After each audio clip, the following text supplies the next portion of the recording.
The theme this month for the Universal Unitarianist, Thank you. Thank you. I actually practiced that and still flubbed it. But anyway, the theme this month is embodying resilience. And I am a very literal person. And when I looked at that, I needed to change it a little bit. And the reason I needed to change it a little bit is because we are resilient. There's nothing to embody. It already exists. How many of you have been sick before and recovered? How many of you have dealt with grief, loss, crisis, and recovered? We all hear from COVID, we've recovered. So we are already resilient in my mind, and that's why I changed it. That doesn't mean anything about the intent of the committee that chose that. But for today, we are amplifying resilience. And that is the theme for this time. My talk is related to that in that I am a higher performance nutrition coach. And by that, it's not a sports coach. It's a what can I do to help you be the best person you are and make the best impact that you can make.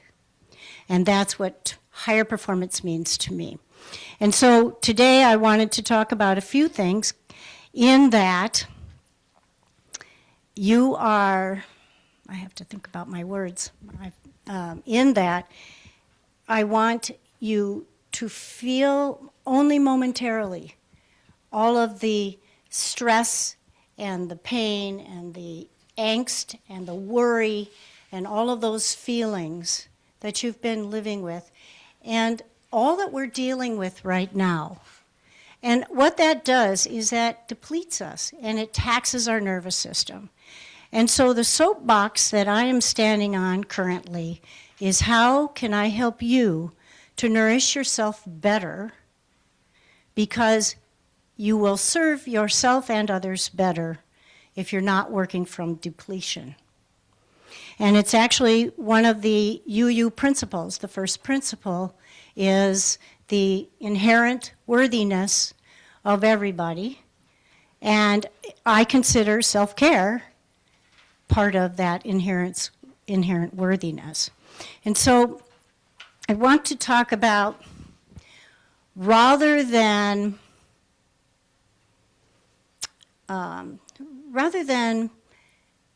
focusing on the depletion, I want you to think more about focusing on the grounding, the centering, the coming back, the being resilient, and the standing in your strength. So I am going to look at my notes because I didn't think I'd be nervous, but here I am. We are with you. Thank you. So, self-care is not a selfish thing to do.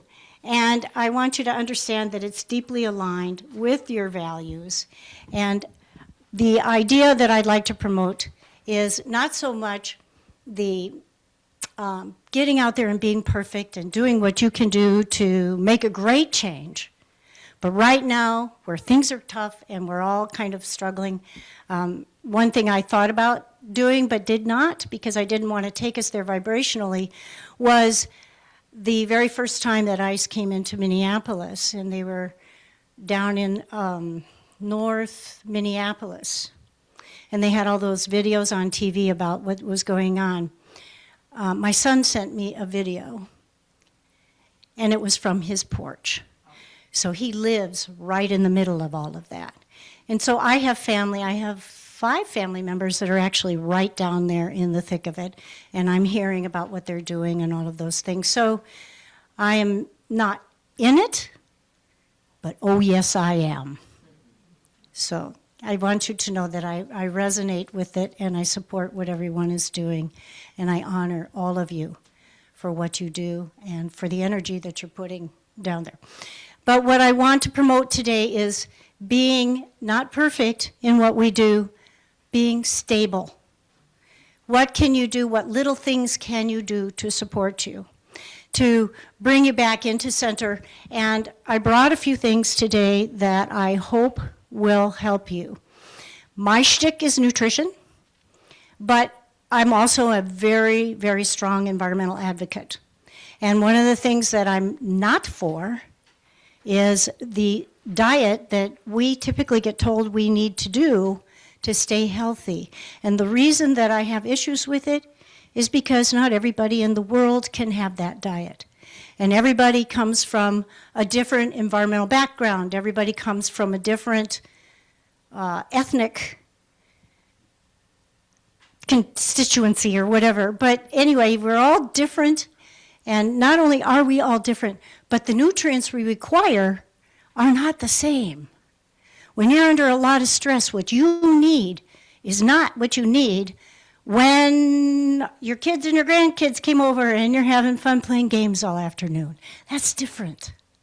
And so what I'm promoting is what I want to call a tool: honor stability, honor what you're hearing, and give less attention to the stories when it comes to eating.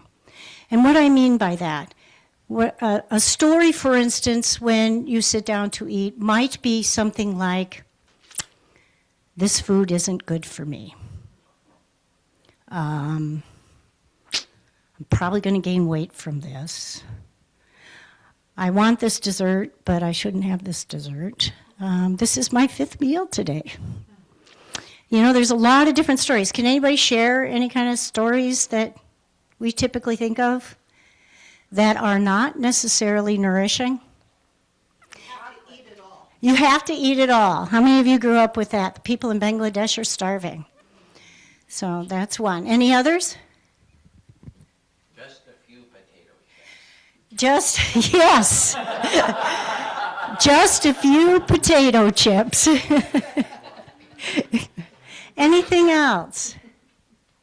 I need chocolate. I need chocolate.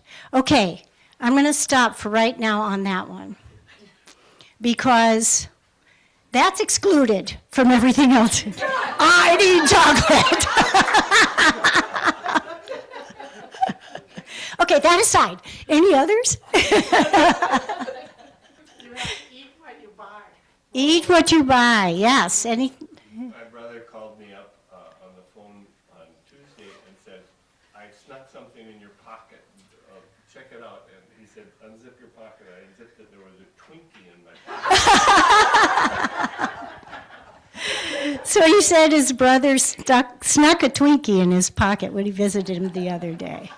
So the thing that, any others? Oh. Did someone online want to say something?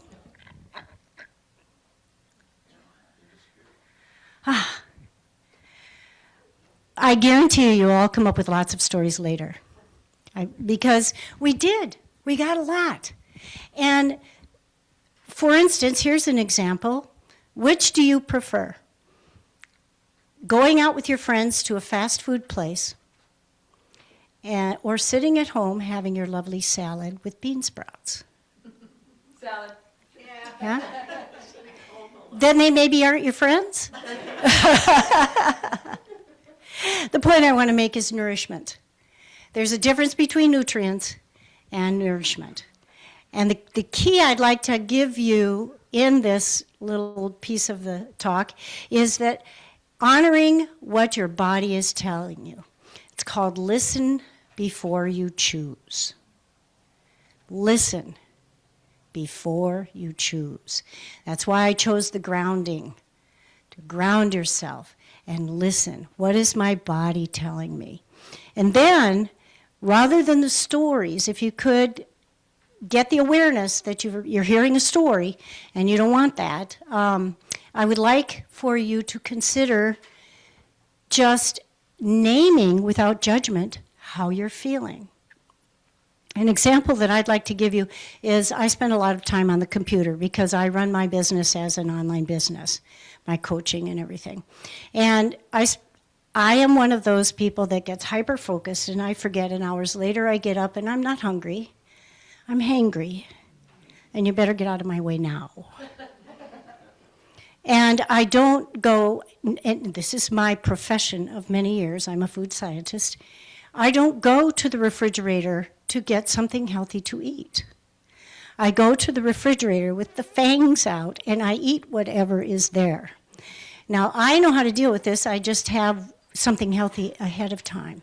But the point is, when you're in that moment where you're depleted, either from the worry, the stress, burning the candle at both ends, and all of that, listen before you choose. And then for your choice, make the next supportive thing. It doesn't have to be perfect. It's what's supporting, what's nourishing you.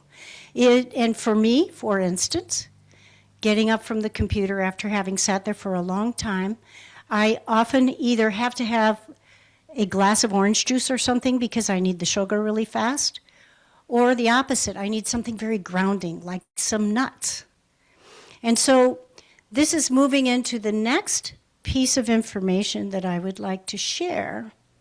But before I go there, does anybody else have any kind of quick suggestions of what they do when they get to that point where they're depleted? Protein. Cheese or nuts, that's for mental. It gives you a little bit more mental acuity and also gives you just energy and strength. So, anybody else? Okay, so I have this 3-part, it's called a 3-part, what I call a steady formula. And one is, instead of trying to think of a great big meal plan and all of those kinds of things, which if you're me, that's a lot of fun. So I enjoy doing that, but not everybody does, and not everybody has time. So you're correct, protein, pick a protein, and that's for repair, for focus, and clarity, and steadiness, and then something, what we call not just a carbohydrate, but a complex carbohydrate. Does anybody know the difference between your regular carb and a complex carbohydrate? Yeah, go ahead. Cookie versus whole wheat pasta. Yes. They're close. They're close. Depends on if your cookie is an oatmeal cookie. So a complex carbohydrate is simply some sort of a grain or a fiber, high fiber food that takes longer to break down. And for instance, if you eat something like a sugar cookie, a Twinkie, or something along those lines, then it's going to break down very quickly in the system. Orange juice breaks down very quickly in the system. So they're very quick sugar nuggets, if you will. And they will give you immediate energy, whereas a complex carbohydrate takes much longer to break down. And so the energy release that you get from it is over time. So having granola for breakfast, for instance, will give you energy over time throughout the moment than having, I don't know, sugar pops or something along those lines where you're going to crash and burn pretty quickly. So a protein, a high fiber carbohydrate. Carbs get a pretty nasty hit by people. And then the other thing is something from the plant world. I'm going to back up before I go into the plant piece because I want you to understand that I'm not asking, I'm feeling a little bit of resistance on what I'm saying. So I feel like I didn't clarify exactly what I'm talking about. I'm talking about what your body is asking for in the moment. And I'm asking you to set aside what we've been programmed to believe. Now, I'm a food scientist, and when I went through graduate school at the University of Minnesota, that was a long, long time ago. And the opinions of what's good nutrition have changed a lot over the years. And one of the things I questioned was, well, why was this good 5 years ago and it's not good now? What does that mean? And that didn't work for me. And watching that go up and down, those kinds of things disturbed me. And so this is why I have this new program, which I call the Diet Style Philosophy. It's the diet for your lifestyle. And it's not going to be the same for Gail that it's going to be for Carolyn or for Cindy or any of the others here. You're all going to have your own. It's going to change from day to day, from minute to minute. And so what I'm asking is that you listen before you choose.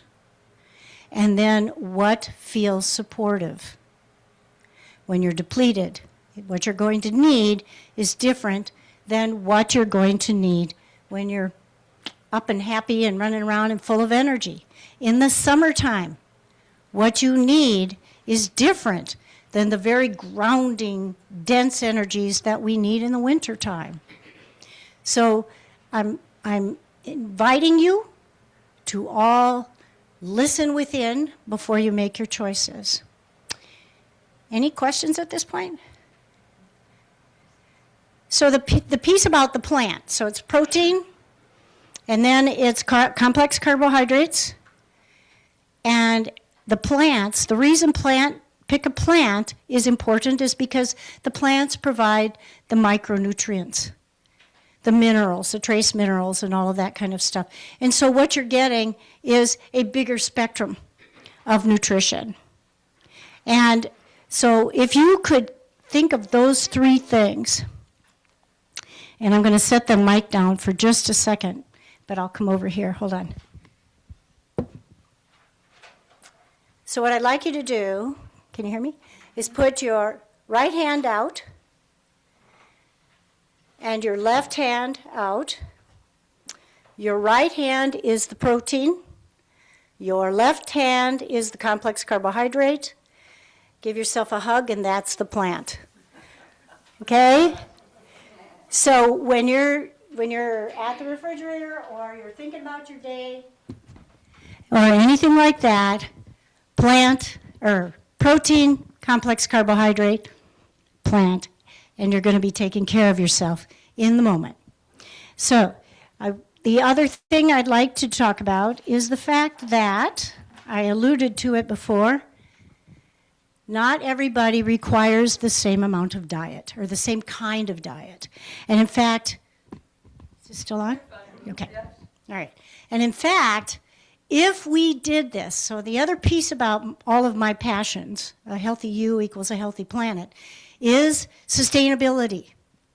And so the other huge piece about my message is eat what your body needs, not what somebody else is telling you. And you need to be in touch with yourself to do that. So it's self-awareness, grounding, returning to center. Okay, the second piece is somebody in Kenya does not need to eat what we eat here in America. And over the internet and with all the global access of all the global access of information, we don't hear anybody telling us what to eat any more than, well, I guess the Mediterranean diet is getting popular right now.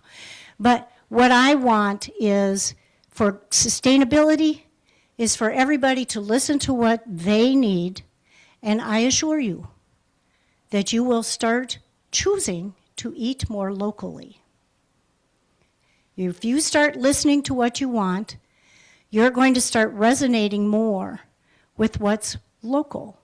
And if you think if we could do this globally, then everybody's own environments, they will be eating from their own environments, their own energy vortex, if you will, for lack of a better word.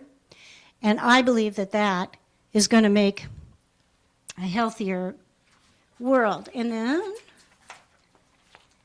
keeping in mind the time, I have something that I created, and I just made this.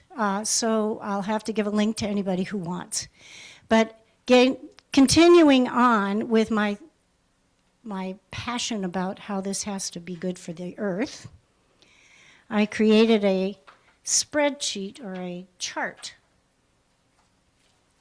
And it is for those three things, protein, carbs, and plants, for each ethnicity, what are good choices? So for Mexican American, the protein would be chicken, eggs, beans, fish, lean beef. Carbs, black and pinto beans, corn tortillas, brown rice. And for plants, salsa, cabbage, peppers, tomatoes, zucchini, and greens. And then in the last corner, it gives you kind of suggestions. And so what I like about this is I even included the major ethnicities of people that live in the Minneapolis area, Somali and all of that. So on here, you don't have to be Latino to like Mexican food, but this is an easy way to know if you're making the right combinations. And so the main takeaways are listen to yourself before you make choices. Honor the feelings, not the stories. And then just even getting that awareness. Am I hearing a story? Or is this what I'm feeling? Am I feeling foggy? Am I feeling edgy? Am I feeling hangry? Whatever it is. Does everybody know what hangry means? Oh, yeah. Y'all know what hangry means? Okay. And hangry is something that I tend to experience a lot because I get very focused and then I'm very hungry. And so you can do things to mitigate that. I always, before I go to work in the morning, I make sure my lunch is made and ready, kind of thing.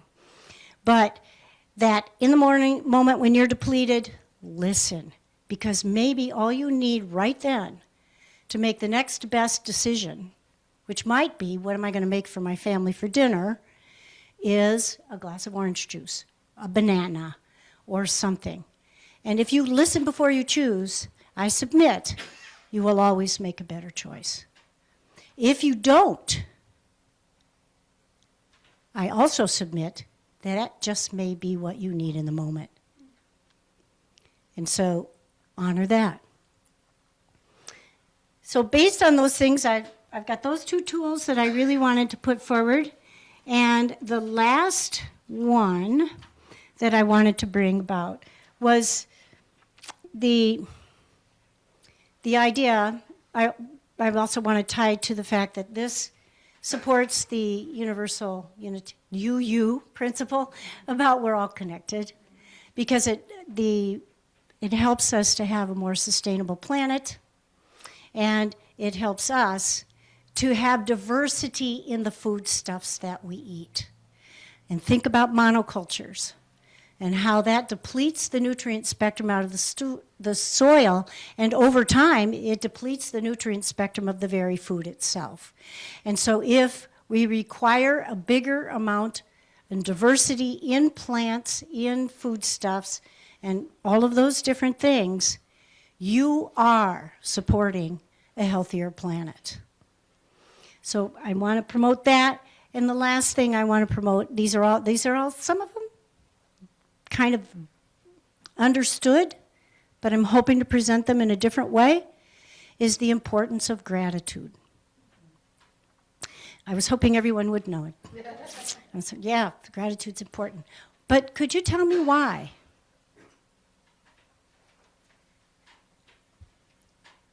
Sarah. Because I have choices and many people do not. Any? Oh, thank you. She said, because I have choices and many people do not. My gratitude is always connected to another. And so it always reminds me that I'm not alone. But if I'm grateful, it's because there's someone or something other. She said her gratitude is always connected to another, so that she realizes she's not alone, but she's always connected to another. Anybody else? Cindy. There are changes within our bodies when we are actively looking for the positive things. If we're looking for things to be grateful for, it can change us within our bodies. 100%. We all get what we're looking for. And she said, when you are looking for the positive, you will be making positive changes within your body. And so, anybody else? Yeah, Jean. I can afford fresh produce and meats and whatnot, and a lot of people can't do that. Right. It's an affordability thing. Some people can and some people can't. The practice of gratitude raises your vibration. The practice of gratitude sets your body up to assimilate the nutrients you are consuming better. The practice of gratitude honors the earth, the farmers, the people that brought that food to your table, even if it's wrapped to the hilt in microplastics. You can use intention. I am grateful that this food is on my plate today. I am grateful that my body will know to absorb what it needs and release the rest. That takes, even if there is concern about the microplastics or the dyes that aren't good for you or the whatevers, it sets an intention for your body to just be nourished. So there are many, many, many ways that just the simple act of eating can amplify your resistance. The title of the talk was Feeding Your Resilience Well. And that's why everything is individual specific. Your diet is for you. Your diet is not only for you, it's for you in the present moment. And if you listen before you choose, your choices will become better, and over time, even if you're someone who doesn't have the best diet and is acclimated to craving junk foods and binging and all of those kinds of things, I would like to say guarantee, because I do believe it, I've lived it, and I have observed it. But everyone has their own way of processing things. But I submit that if you do that, over time, you will become healthier. Seems like a Dove factor, but it is true. And when you're healthier, you think better. Solutions to the things we're concerned about will come to you that you couldn't have considered before because you just weren't in the right space. You will begin to choose and prefer the foods that will nourish you better. And prefer is the word. When you go to the store and you reach for what you used to get, but your body doesn't want it anymore, it will not want to choose that. Which doesn't mean that you can't eat your chocolate and enjoy it in the moment. Well, it is. Dark chocolate is good for you. But I'm even going to step back on that, because we don't know what we need in the moment unless we listen. Dark chocolate has been shown scientifically to be good for you because of all the high antioxidant content and things like that. And I have certainly stood on that soapbox a lot. Not a fan of milk chocolate, but I'll step all over dark chocolate. But in the moment, you just might need a piece of whatever kind of chocolate or a piece of whatever bag of chips or Twinkie or whatever in the moment. And so it will not serve you to eat something if you're going to listen to the story, I shouldn't be eating this. If you choose to eat it, love it. Love your food, and it will love you. So, at the risk of running out of time, does anybody have any questions? Yes. I just wanted to make a comment. I read a book.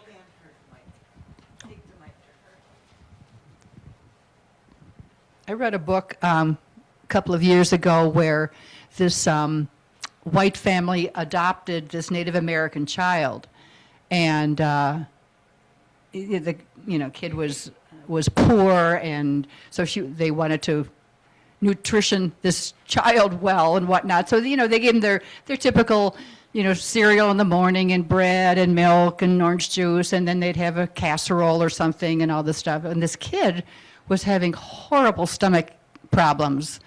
and to the point that she didn't want to eat anymore. And so they were just saying, oh, you're just a picky eater. Well, it turns out that Native Americans are very allergic or digestive to dairy, and it was killing her.